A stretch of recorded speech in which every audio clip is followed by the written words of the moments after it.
એક સમયની વાત છે.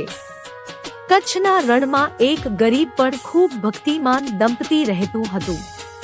તેઓ ખૂબ મહેનત કરતા, પણ જીવનમાં સુખ શાંતિ નહોતી. છતાં પણ તેઓ દરરોજ દિલથી મોમાઈ માનું સ્મરણ કરતા. એક દિવસ ભારે દુષ્કાળ પડ્યો. પાણી અને અનાજનો ખૂબ તંગી થયો. લોકો ગામ છોડીને જવા લાગ્યા.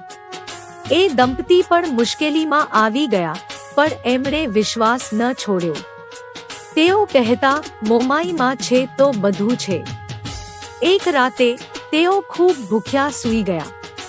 ત્યારે સપનામાં એક દિવ્ય માતાજી દર્શન આપ્યા. માતાજી બોલ્યા, બેટા, ડરશો નહીં. કાલે સવારમાં ઘર પાસેની જમીન ખોદજો, ત્યાંથી તમારું કલ્યાણ થશે. સવારે ઉઠીને દંપતીએ માતાજીના કહ્યા પ્રમાણે જમીન ખોદી.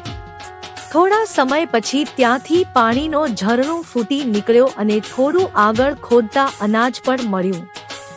ગામના લોકો આશ્ચર્યમાં પડી ગયા. બધાએ સમજ્યું કે આ તો મોમાઈ માની કૃપા છે. થોડા જ સમયમાં એ ગામ ફરી હરિયાળું બની ગયું. લોકો ફરી ખુશીથી રહેવા લાગ્યા. તે દિવસથી ગામના દરેક વ્યક્તિએ મોમાઈમાં અડગ વિશ્વાસ રાખ્યો અને દર વર્ષે માતાજીનું પૂજન કરવાનું શરૂ કર્યું. સંદેશ: સાચા દિલથી કરેલી ભક્તિ ક્યારેય વ્યર્થ નથી જતી. મુશ્કેલીમાં પણ વિશ્વાસ ન છોડવો. માતાજી હંમેશા પોતાના ભક્તોની રક્ષા કરે છે.